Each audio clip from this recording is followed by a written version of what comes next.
Selamat pagi Bapak Ibu, saudara-saudari Jemaat GBS River of Life Sungai Kehidupan yang saya kasih dimanapun saudara berada. Shalom, puji Tuhan. Pertama-tama saya mengucapkan terima kasih buat kesempatan yang diberikan kepada saya buat sesuatu yang luar biasa yang saya boleh melayani di gereja ini. Tanggung jawab yang luar biasa. Saya ucapkan kepada Pak Agung dan Pak Robert dan seluruh pengurus untuk kesempatan yang diberikan kepada saya. Bapak yang kekasih, banyak di antara Bapak Ibu Saudara yang sudah kenal, tapi nggak apa-apa saya coba kenalkan lagi. Nama saya Juanso, berdomisili di Surabaya, sudah menikah, punya istri 1 dan 3 orang anak. Puji Tuhan. Bapak yang kasih, sudah hampir 3 bulan, mungkin kurang 1 minggu atau 2 minggu, kita sudah tidak beribadah seperti biasa, bertemu muka dengan muka secara fisik. Kita sekarang beribadahnya melalui media digital yang luar biasa. Luar biasa, memang tidak biasa. Tapi saya rindu Bapak kasih di dalam saat-saat seperti ini ketika Bapak Ibu mengikuti ibadah dari rumah ataupun dimanapun berada. Ketika Bapak Ibu berada di rumah, beribadah di rumah, saya rindu tetap kita berakar di dalam Tuhan. Tetap kita tertanam di dalam Dia. Waktu-waktu yang seperti ini ketika kita ada di rumah, mari bangun mesbah keluarga di rumah-rumah kita. Bangun kehadiran Allah di rumah-rumah kita. Dan saya sangat yakin dampaknya luar biasa. Begitu juga dengan pagi hari Bapak yang kasih berkenaan dengan hari-hari ini.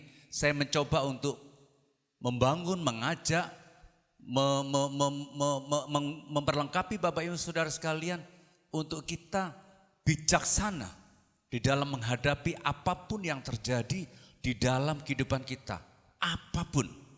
Oleh karena itu, mari saya ajak Bapak Ibu kekasih, kita akan baca sebagai ayat emas di dalam Amsal. Amsal pasal yang kedua, ayat yang ke-11. Amsal pasal yang kedua, ayat yang ke-11. Dikatakan begini, kebijaksanaan akan memelihara engkau, kepandaian akan menjaga engkau. Sekali lagi, kebijaksanaan akan memelihara engkau, kepandaian akan menjaga engkau. Mari kita baca bersama-sama, kata engkaunya diganti dengan saya. Amin. Oke, 2, 3. Kebijaksanaan akan memelihara saya, kepandaian akan menjaga saya. Sekali lagi, kebijaksanaan akan memelihara saya dan kepandaian akan menjaga saya. Bapak Ibu Saudara sekalian, harusnya kita bijaksana di dalam segala hal, betul? Kita harus pandai di dalam segala hal. Kebijaksanaan dan kepandaian tidak didapat secara tiba-tiba, ada proses. Ketika kita bijaksana, ketika kita pandai mulai piawai, apapun yang menimpa di dalam kehidupan kita, saya katakan apapun yang menimpa di dalam kehidupan kita, entahkah itu masalah atau apapun juga, kita akan menghadapinya dengan tenang. Amin. Haleluya. Bapak Ibu Saudara sekalian, tidak ada seorang pun di dunia ini yang imun, yang bebas dari masalah. Betul? Selama saya dan Bapak Ibu hidup di dunia ini, selama masih ada nafas, selama masih kita bisa bernafas, selama masih kita bisa menghirup udara, oksigen, dan selama itu pasti ada masalah yang menimpa di dalam kehidupan kita. Betul? Enggak ada pengajaran doktrin dari Alkitab yang mengatakan ketika saya dan saudara terima Tuhan Yesus sebagai Tuhan dan Juru Selamat pribadi, kita akan bebas dari masalah. Enggak ada.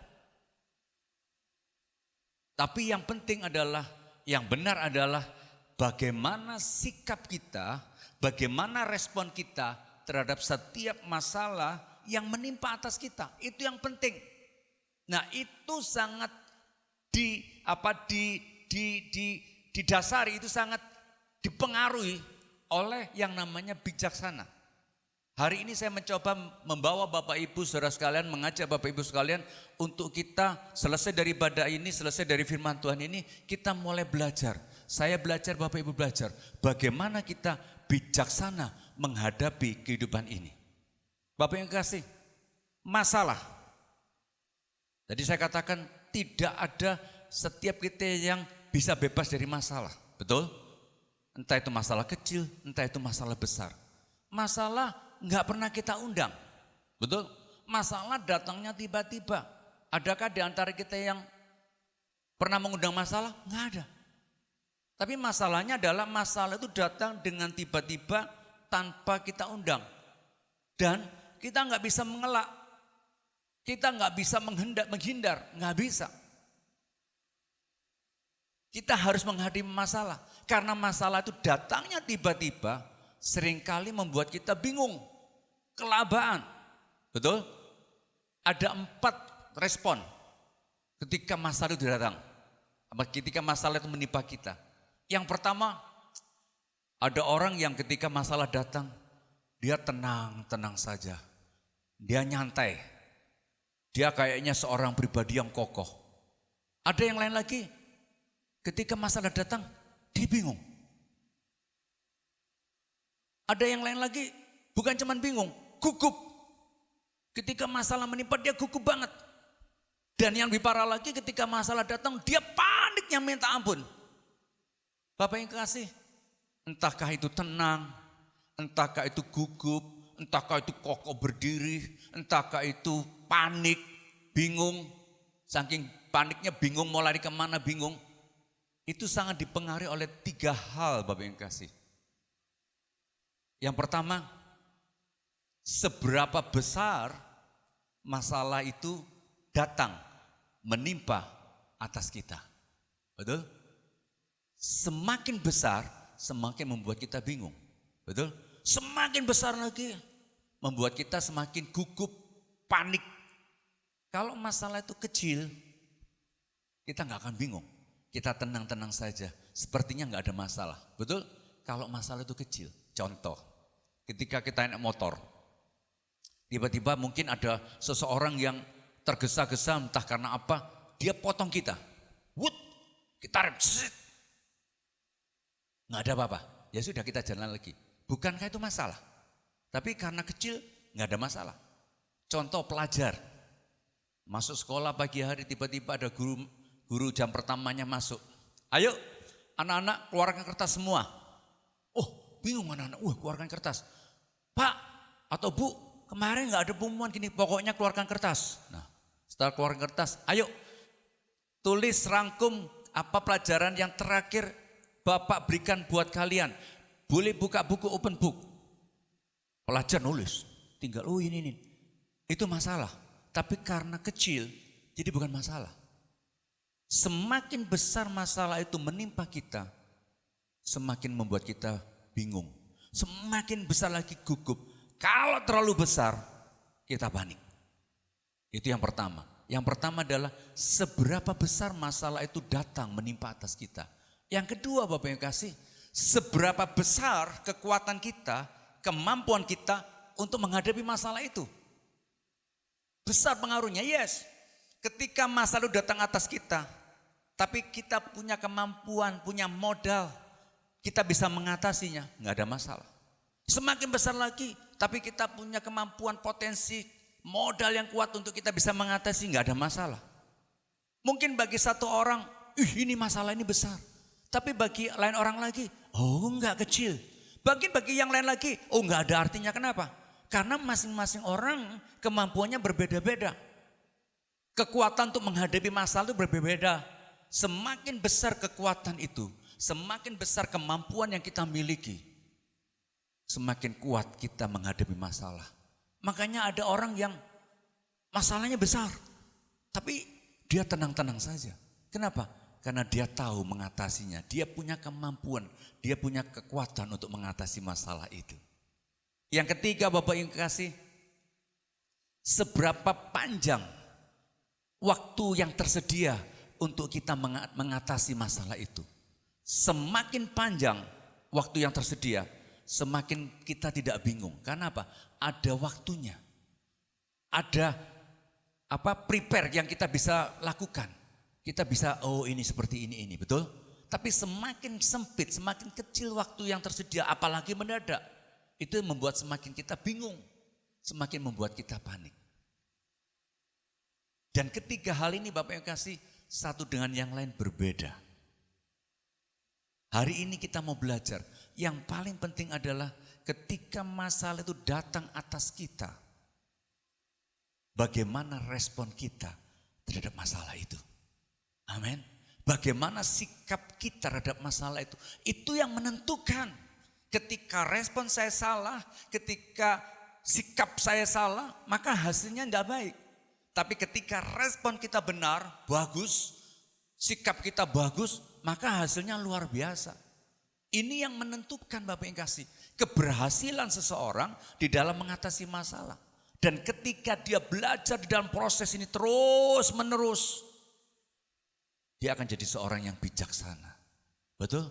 Dia akan jadi seorang yang piawai. Contoh sekolah, kelas 1 dengan kelas 6 pelajarnya berbeda. Betul? Kelas 1 dia mulai, dia belajar. Dia naik kelas 2. Sampai akhirnya kelas 6, SMP sampai akhirnya dia kuliah. Sampai dia menekuni satu jurusan, dia pandai. Betul? Demikian juga dengan kehidupan saya dan saudara. Setiap apapun yang menimpa kita, itu membuat kita semakin pandai, semakin bijaksana, semakin luar biasa, semakin piawai menghadapinya. Ketika itu terjadi Bapak yang kekasih, kita enggak akan lagi menyalahkan Tuhan. Betul? Karena Tuhan enggak memberikan masalah pada kita, enggak.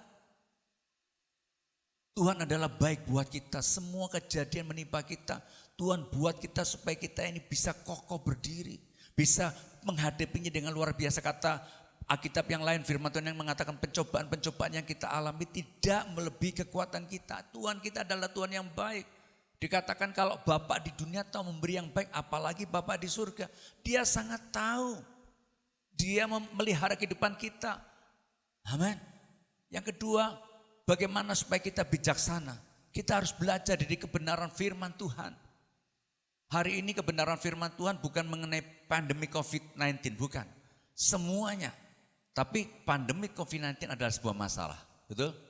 Dan kita nggak bisa mengelak. Benar Bapak Ibu yang saudara? Ya. Kita hari ini belajar. Saya akan mengajak Bapak Ibu yang kekasih, bagaimana tuh supaya respon saya dan Bapak Ibu kekasih bisa benar, bisa baik, dan kita jadi bijaksana. Saya ambil di dalam kitab tadi Amsal 2 ayat 11 tetap kita pakai. Kita akan baca di dalam Roma pasal yang ke-8 ayat yang ke-28. Saya rindu firman Tuhan yang kita pelajari pada Roma 8:28 ini sungguh-sungguh membuat saya dan saudara jadi pribadi-pribadi yang bijaksana. Karena mengerti, jadi pribadi-pribadi yang pandai karena mengerti firman Tuhan. Ayat ini sudah sangat sering kita baca, sudah sangat sering kita dengar. Tapi ketika saya membaca ayat ini, saya mendapatkan sesuatu yang luar biasa. Yang pagi hari ini saya ingin bagikan kepada Bapak Ibu Saudara sekalian.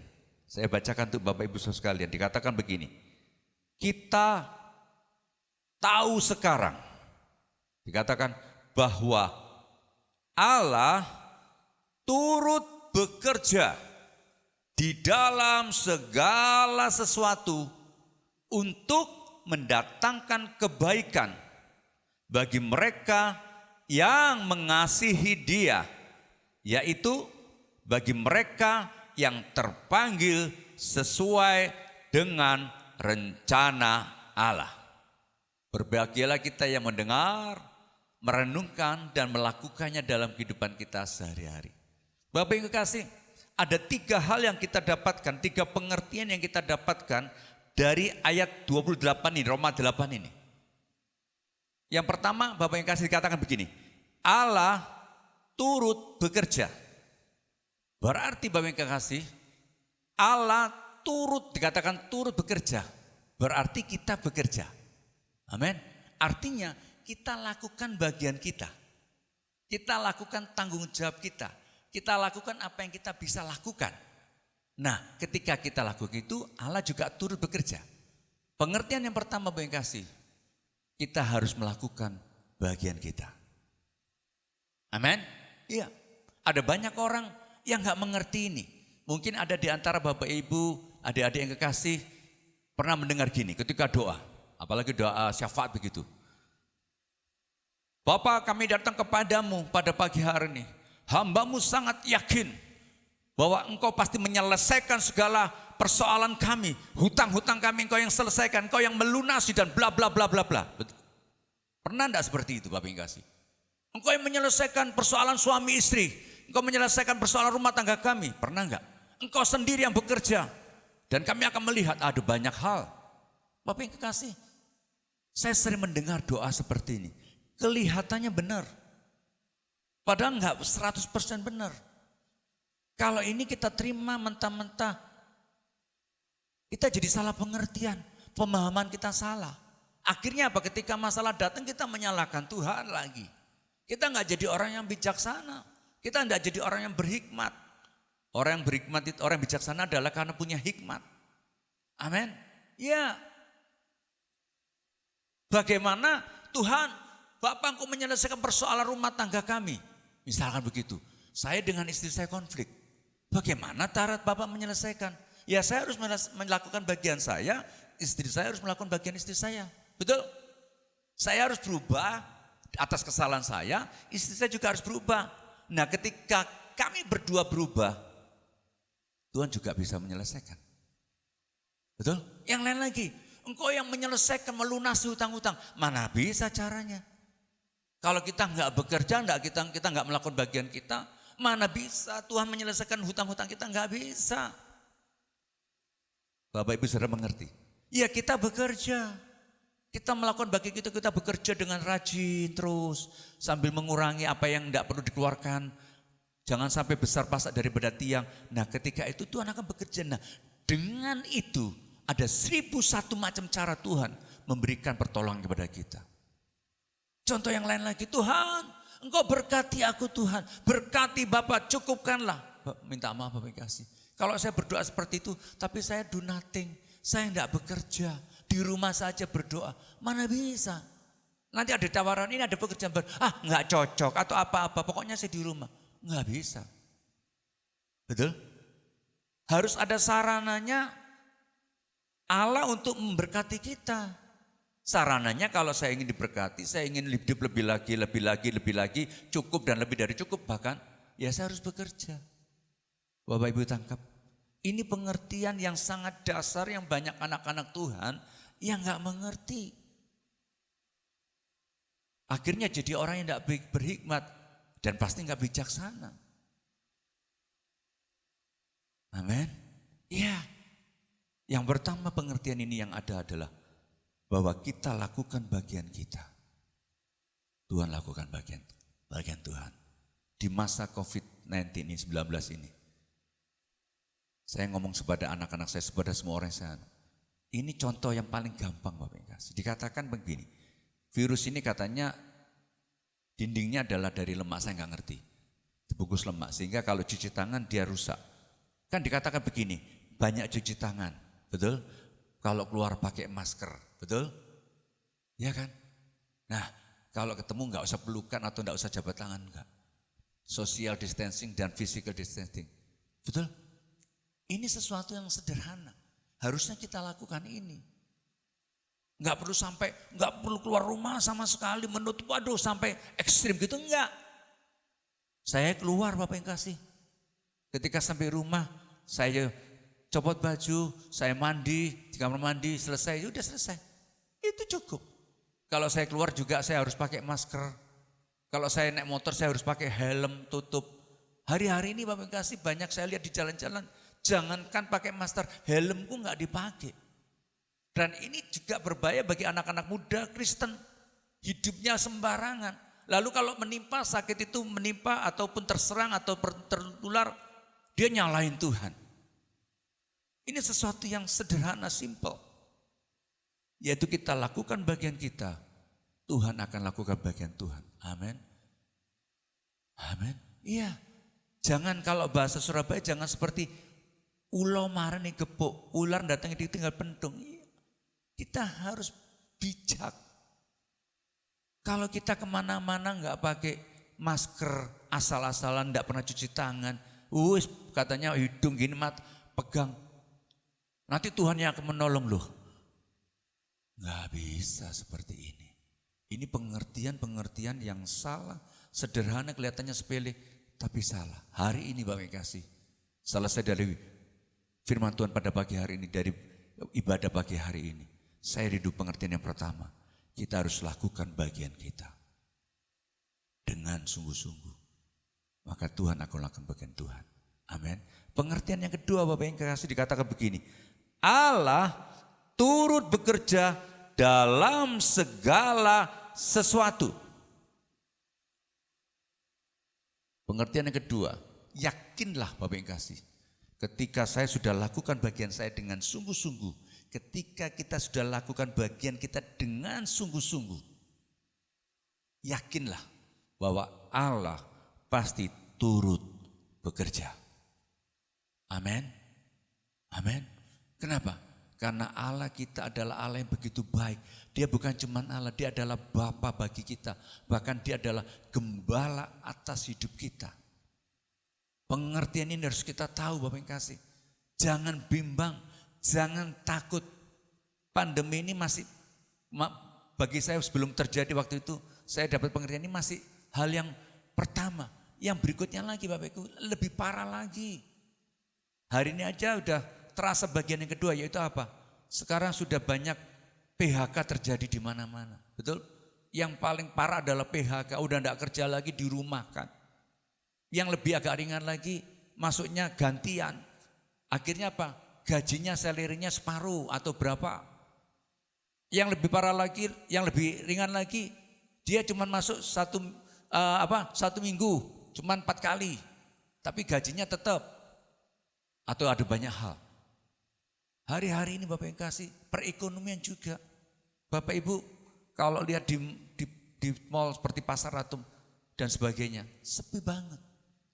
Ini dirasakan karena saya pun juga berdagang Bapak yang kasih. Kami merasakan dampak itu. Nah kalau kita nggak punya pengertian bahwa Allah turut bekerja, kita jadi bimbang. Firman Allah memberikan banyak janji kepada kita. Dikatakan jangan khawatir, janganlah khawatir akan apapun juga. Kesusahan sehari cukup itu sehari, besok sudah. Kalau saya bicara mengenai ini banyak kesaksian dari hidup saya. Saya pernah jatuh karena usaha miskin banget. Kalau Bapak Ibu tanya miskinnya seberapa, bayar uang sekolah anak aja nggak mampu.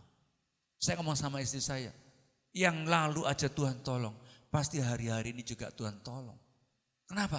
Karena Allah kita, Bapa kita turut bekerja di dalam segala sesuatu. Ini pengertian harus kita tangkap Bapak Ibu. Jangan sampai karena masalah itu datang pada kita mulai cari jalan yang lain. Bahkan mulai kita undur. Jangan sampai. Ayo kita pegang hari ini pengertian yang kedua ini.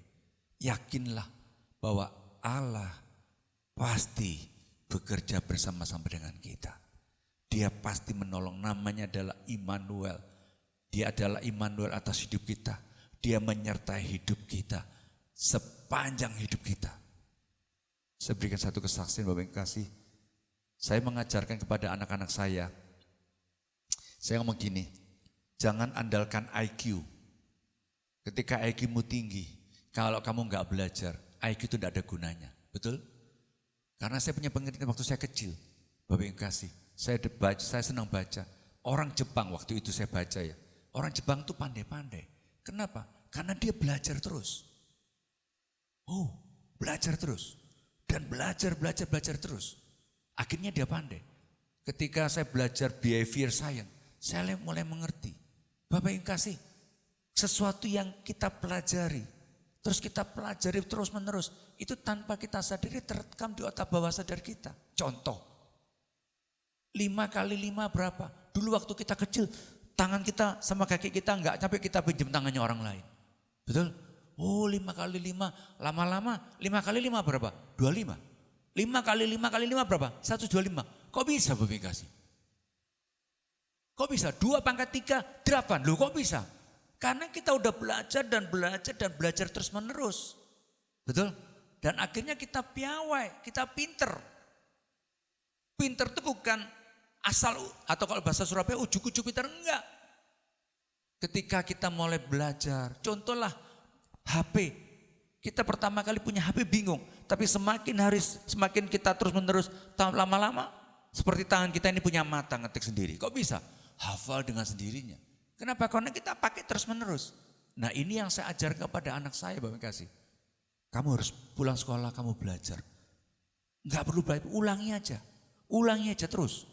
Dan itu mereka lakukan Bapak kasih. Mereka lakukan. Saya ngomong nggak bisa sistem SKS, apa itu? Sistem kejar semalam, nggak bisa. Otak kita nggak mampu menerima, nggak bisa. Dan itu dia lakukan Bapak kasih. SD, SMP, belum, ya memang ranking Bapak kasih, tapi belum menonjol. Ketika dia mulai SMA, dampaknya luar biasa. Kelas 1 memang dia juara. Kelas 2, dia juara Bapak kasih. Dan ketika kalau dulu zaman saya sekolah, saya lulus sekolah baru saya daftar di universitas. Kalau sekarang enggak, anaknya belum lulus dari SMA, sudah beberapa universitas datengin, istilahnya jemput bola. Anak saya juga Bapak kasih. Dia ditawar oleh 5 universitas yang ada di kota Surabaya, swasta. Saya ngomong kalau bisa masuk di UNER, saya ngomong gitu karena dia memilih jurusan akuntansi. Yang ngomong ya kalau saya dapat beasiswa saya enggak pakai tes saya masuk. Kalau enggak saya enggak mau. Ya sudah, dia punya keteguhan di bidang itu enggak apa-apa, saya biarkan. Saudara ada 5 universitas yang kasih surat kepada dia. Ciputra, Widya Mandala, Ubaya, Petra dan UPH. Yang ada di City of Tomorrow.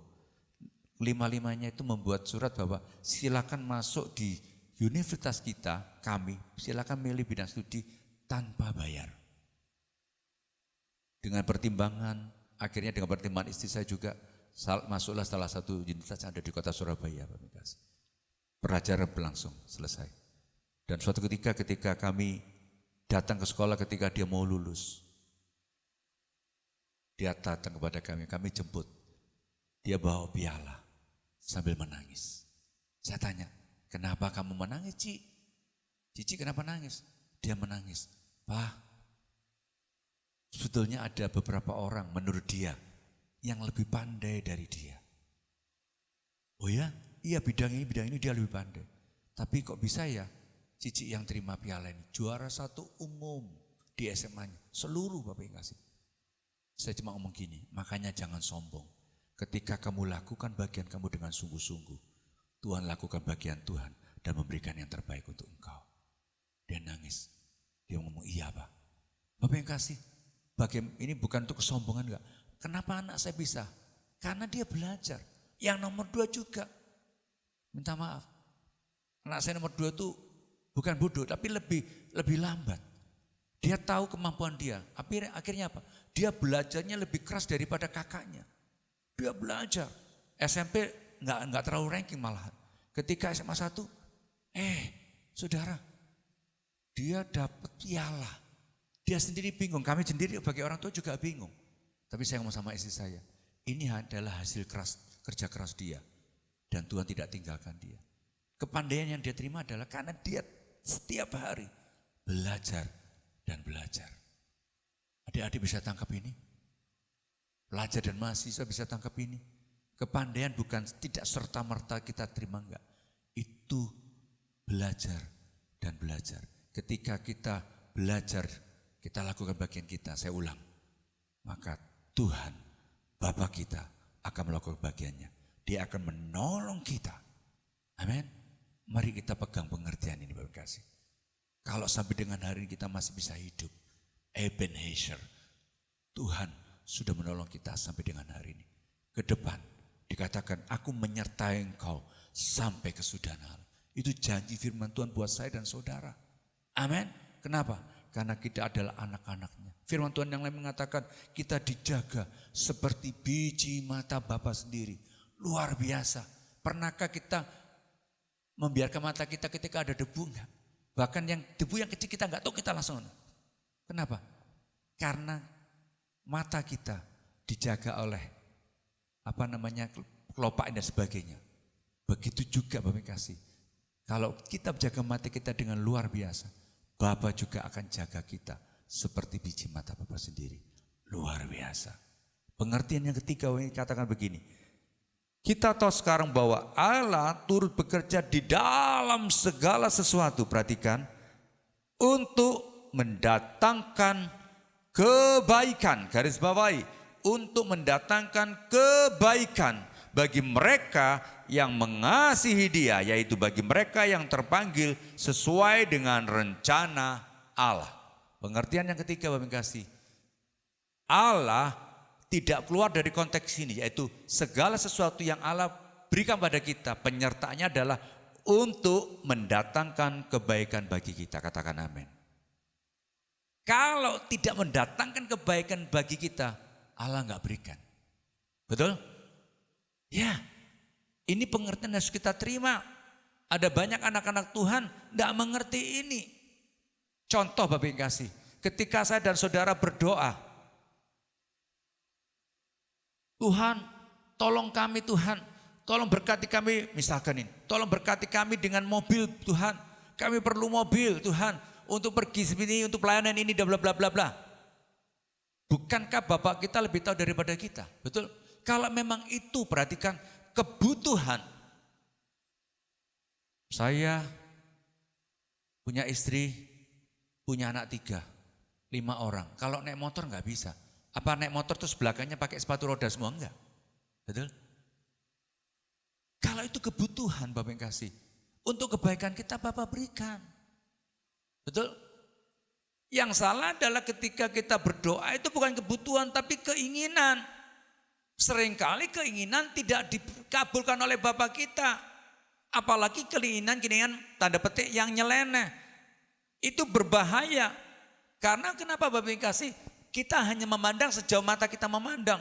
Atau kita berpikir sejauh kita berpikir itu baik. Tapi Bapak kita bisa memandang jauh lebih ke depan. Pikiran kita terbatas, Bapak tahu kalau kamu dapat ini kamu bisa jatuh. Kalau dapat ini kamu lupa diri. Kalau dapat ini kamu bisa tinggalkan aku. Macam-macam Bapak kasih. Nangka Bapak kasih. Semuanya yang Bapak berikan pada kita itu harus dengan ini. Adalah untuk mendatangkan kebaikan bagi saya dan saudara. Kalau Bapak Ibu, kalau saudara belum bisa menerima, coba evaluasi. Apakah itu memang benar-benar kebutuhan? Amin. Iya. Kalau enggak kebutuhan, belum tentu. Kalau cuma keinginan, apalagi keinginan kedagingan, enggak bisa. Betul? Iya. Ini pengertian banyak yang anak-anak Tuhan nggak mengerti. Ada satu cerita beneran di tetangga kami Bapak kasih, bukan anak Tuhan. Suami istri baru menikah, lalu punya anak Bapak kasih. Dia kos kecil, kosnya kecil. Suami istri ini kalau kerja naik sepeda, boncengan. Nah karena suami istri ini kerja dua-duanya, maka anaknya ini waktu masih kecil dirawat oleh ibunya, mamanya. Tapi agak besar mulai dititipkan ke tetangganya Bapak Ibu kasih. Suami ini kerja keras. Sudah tidak pakai sepeda lagi, dia naik kelas. Dulu tenaga manusia, sekarang tenaga bensin motor. Tenaga premium, haleluya. Masih kos dia. Diberkati lagi saudara, akhirnya tidak kos lagi. Dia ngontrak Bapak Ibu kasih. Anaknya masih dititipkan. Diberkati lagi saudara masih kos, masih ngontrak. Tapi uangnya udah lebih. Dia punya pembantu rumah tangga. Anaknya tidak dititipkan saudara. Diberkati lagi Bapak yang kasih. Lebih lagi punya rumah. Sekarang tidak ngontrak lagi. Bukan kontraktor. Tapi benar-benar punya rumah. Saudara apa yang terjadi? Suatu ketika saya dengar istrinya nangis-nangis. Kenapa? Suamiku digondol wewe gombel. Bapak kasih uang suaminya lebih. Kenapa? Sekarang enggak roda 2, roda 4. Bapak kasih. Waktu dia mungkin istrinya, enakan dulu. Kami berdua, sepiring berdua. Bukan karena memang tidak cukup, ya memang tidak cukup. Tapi sama-sama cinta. Hari ini enggak. Suaminya tinggalkan istrinya dan ngomong lebih baik dulu. Artinya begini Bang Kasih. Ketika mereka masih di dalam kemiskinan mereka, masih kekurangan mereka. Suami istri sungguh-sungguh kerja keras. Suami ataupun istri enggak tahu jauh di depan. Betul? Kalau istrinya tahu, mungkin istri berpikir enggak usah sugi-sugi banget. Misalkan seperti itu. Betul? Begitu juga dengan kehidupan saya dan saudara. Kita enggak tahu jauh ke depan, kita enggak ngerti. Bapak jauh lebih ngerti. Oleh karena itu, ketika doa-doa kita belum terjawab atau bahkan tidak terjawab, mari evaluasi diri. Kalau itu demi kebaikan kita, misalkan Tuhan, lindungi aku Tuhan. Supaya aku tidak terserang atau tidak tertular COVID. Bapak pasti dengar. Tapi tetap yang tadi saya katakan. Ayo kita lakukan bagian kita dengan sungguh-sungguh. Cuci tangan, kita jaga diri. Betul? Pasti, saya sangat yakin. Pasti Bapak tolong kita. Jangan sembarangan. Amin. Amin. Ya. Dengan tiga pengertian ini Bapak kasih. Saya rindu. Kita jadi pribadi-pribadi yang bijaksana. Kenapa? Dikatakan tadi ayat Mas, kebijaksanaan itu akan memelihara hidup saya dan saudara. Betul? Jadilah pribadi-pribadi yang bijaksana. Yang kedua tadi dikatakan kepandaian itu akan menjaga saya dan saudara. Betul? Ya. Mari kita pegang tiga firman, pengertian firman Tuhan dari Roma 8 ayat 28 ini. Biar itu benar-benar menjadikan kita pribadi yang bijaksana, pribadi yang pandai. Amin. Sehingga hidup saya dan saudara sungguh-sungguh luar biasa. Bahkan dikatakan kita bisa jadi berkat bagi banyak orang. Amin Bapak yang kekasih. Saya rindu. Saya akan akhiri di sini, saya nggak akan berpanjang. Saya rindu. Pesan terakhir saya. Jadilah pribadi-pribadi yang bijaksana. Jadilah pribadi-pribadi yang pandai. Setiap apapun yang menimpa kehidupan kita, jadikan itu sebuah pelajaran. Apapun, entah itu masalah atau apapun juga. Mari, sikap kita harus benar. Ketika saya dan saudara bijaksana, ketika kita mulai sudah pandai, masalah boleh datang, mungkin di luar kemampuan kita. Tapi kita enggak panik lagi. Kita tahu, kalau kita enggak bisa mengatasi, kita tinggal angkat tangan, sudah enggak bisa lagi. Contoh sakit enggak bisa lagi. Kita tinggal angkat tangan, maka Tuhan akan lakukan bagian tangan. Ketika kita angkat tangan kita nggak mampu, Tuhan turun tangan menolong kita. Amin.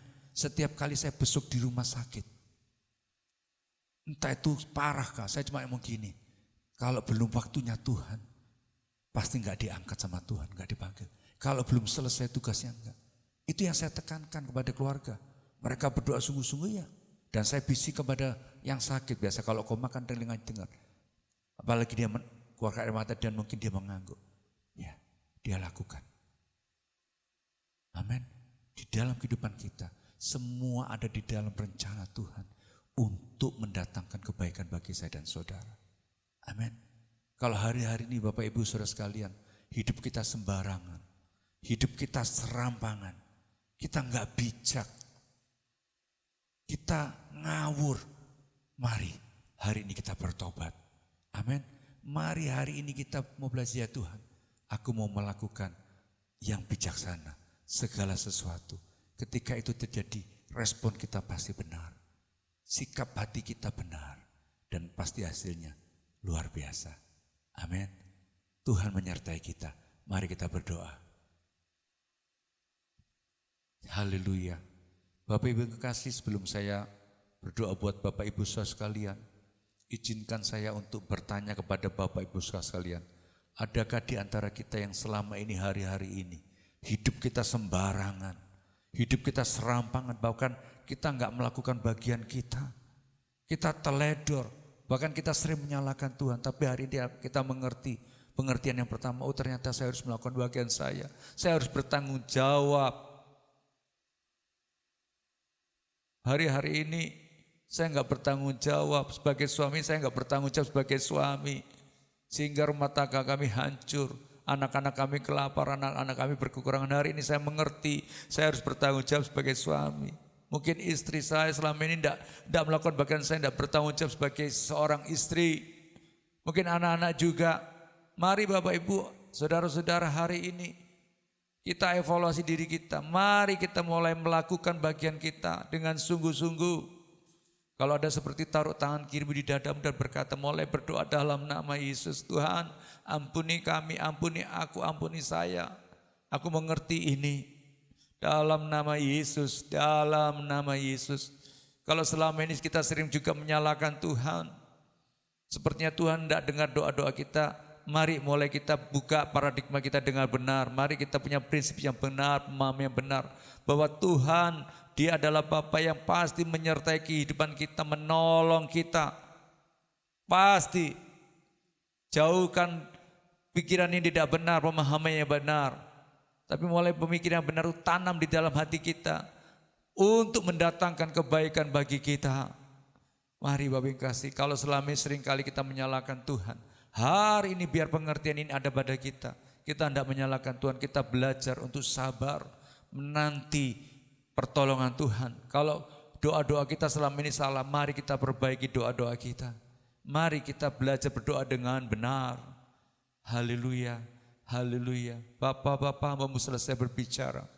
Roh Kudus meteraikan setiap firman yang keluar ini. Firman ini bukan hanya untuk Bapak Ibu jemaat yang kekasih, tapi juga buat hambamu. Dan kami semua bersama-sama mau belajar menjadi pribadi yang bijaksana, menjadi pribadi yang lebih pandai daripada hari kemarin.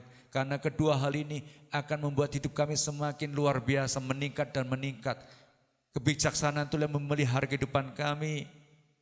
Kepandaian itulah menjaga kehidupan kami, sehingga kami gak akan terperosok lebih dalam lagi. Kami mulai naik dan naik dan naik lebih lagi. Terima kasih untuk hari ini. Hambamu sangat yakin setiap benih ini tidak akan kembali dengan sia-sia. Benih ini akan mengerjakan hidup kami semua. Dan kami menjadi pribadi-pribadi yang luar biasa. Anak-anak Allah yang luar biasa. Orang-orang Kristen yang dahsyat dimanapun kami berada. Terima kasih Bapa. Terima kasih Tuhan. Hambamu serahkan diri hambamu dan kami semua yang mengikuti ibadah pada pagi hari ini. Di atas dan di dalam nama Tuhan Yesus. Yang menjadi Tuhan dan Juru Selamat dan Raja atas hidup kami. Kita yang percaya dan mau berkomitmen melakukan yang baik. Sama-sama katakan amin. Puji Tuhan Bapak yang kekasih, Tuhan memberkati kita semua. Amin.